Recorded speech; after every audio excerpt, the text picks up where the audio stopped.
Hey, what's going on, guys? It's Leo. So, today we're going to be taking a look at portfolio restructuring. This is essentially what I'm going to be, this is kind of my game plan that I'm gearing up towards.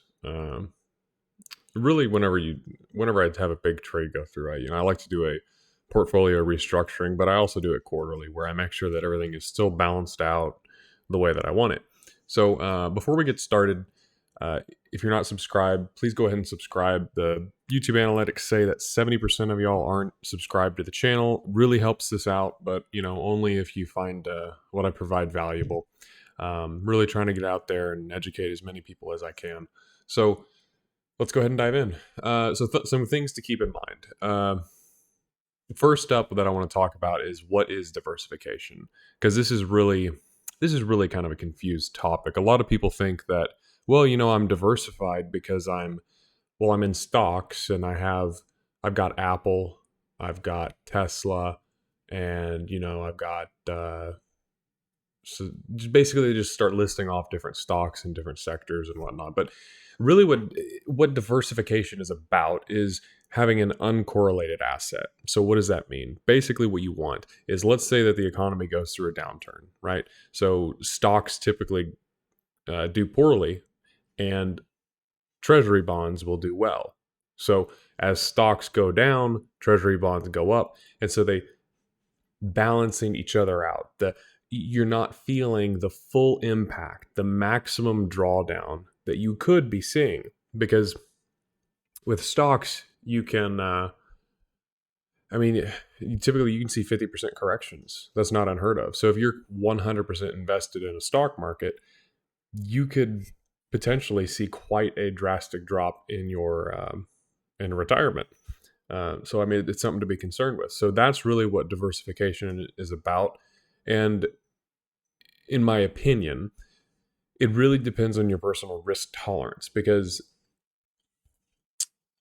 you need to take into consideration how close are you to retirement.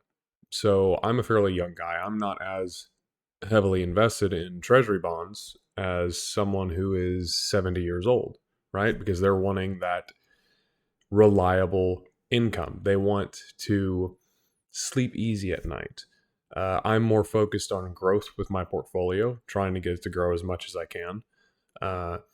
And I live a very frugal life. I don't drive Lambos around the corner all the time and whatnot. So I live well within my means, meaning that if I do experience a 50-60% market correction, I'm going to be fine. My life isn't going to change all that much. That it doesn't really matter to me if my account drops 60%, because I know over the course of the next 5-10 years, it's going to be higher. But if somebody is dependent on that income, that money, and it drops 50%, that could give them a heart attack. So these are things to take into consideration whenever you're looking at a portfolio. Generally, the more growth that you are going to see within a portfolio, there's going to be more volatility. There's going to be more swings. So what I'm looking to do is I want to have 40% in crypto. I want to have 30% in stocks, and I want to have 30% in multifamily and vacation rentals. So my crypto holdings, what I'm going to be doing is I'm going to have 60% of them in Ethereum. I don't think that Ethereum is going to be going anywhere. I think it's essentially a blue chip. It's right up there with Bitcoin. Both of them are very solid. In my opinion, if Ethereum and Bitcoin fail, the whole crypto sector is going to fail. So they're not going anywhere, in my opinion. So with that said, I'm going to be staking my Ethereum, which means that I will be earning essentially a 5 to 6% dividend on the Ethereum that I have. If you don't know what Ethereum staking is, I suggest check it out. It's similar to mining, but you're basically acting as a validator for the network, and you're being paid a reward for that service. I'm going to have 60% in Ethereum, 30% Bitcoin. Now the 10%, it's going to be reserved for altcoins, but they're specifically going to be reserved for what I call 0 to 1 altcoins. So if you haven't read Peter Thiel's book, it's called 0 to 1. Peter Thiel is one of the guys that founded PayPal with Elon Musk back in the day. And essentially what a 0 to 1 company is it's something that is new and innovative and hasn't been done before. It comes into the market and it fixes a problem that was previously there, but it completely revolutionizes it, right? So Tesla, for example, would be an example of a 0 to 1 company. It comes in, completely revolutionizes the car market with introducing the electric vehicle.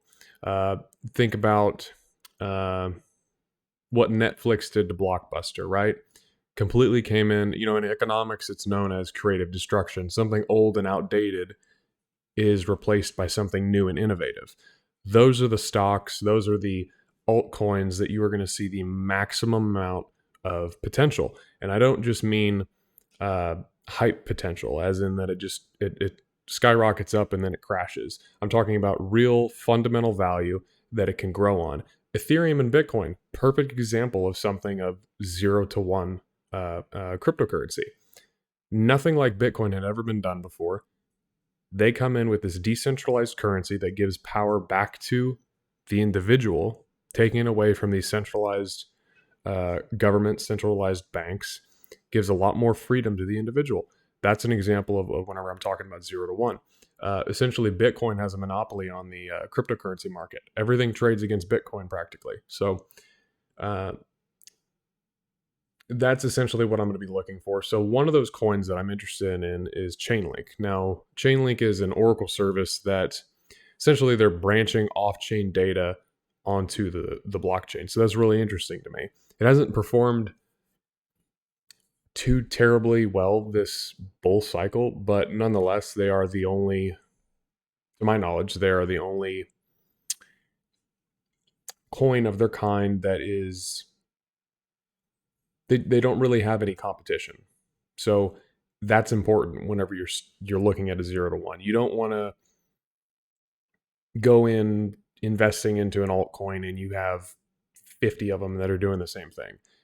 Try to find one niche market altcoin that has no competition and they're going after a market, and it will perform very, very well. So the next thing that I'm going to be talking about here are the stocks. So this is pretty simple. I'm going to keep it 80% in just a Vanguard total stock market index, basically something that tracks the S&P 500. Just let it sit there and let it grow over time. I'm not really going to touch it. The other 20% will be reserved for my own trading that I do. And then going into multifamily, I like multifamily because it has what's called as the economies of scale, meaning that if I have say a 10 unit or 50 unit or however many unit apartment complex, it's very unlikely that that entire complex will be vacant.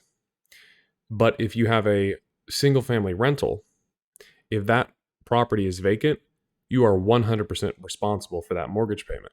But if you have 4 units, so let's say you get a quadplex, and one of the units is vacant. Well, now I still have 3 units that I can use to make that mortgage payment. Maybe it's not cash flowing now, but at least I still have a good chunk of cash coming in to make that payment. So it takes a little bit of the stress off. It's also easier to manage because all the units are in one location instead of having to drive 10 miles to one rental, another 20 miles to the other rental, and you're driving everywhere. So, it's not something that I want to be doing. So that's why I like the economies of scale of multifamily. I can leverage my cash, putting down 20% and then letting the bank finance the rest of it. And I'd be expecting a 10 to 20% cash on cash return, meaning that if I put down 20%, the amount that I invest is the 20%. So let's say that the property costs $500,000. I put down $100,000. That means that 20% of the $100,000 that I put in would be I just completely blanked out. $20,000 on that $100,000 that I would be expecting a return every year. So, that's more cash in my pocket. So this is pretty much what I'd be looking at as far as diversifying. I'm not really interested in gold or anything too much. Gold, a lot of people talk about gold as far as being an inflation hedge, but really in order for something to be an inflation hedge, in my opinion, all you need to do is beat out inflation. So before we had this whole pandemic thing, inflation averaged 2% a year. So if you're in something that is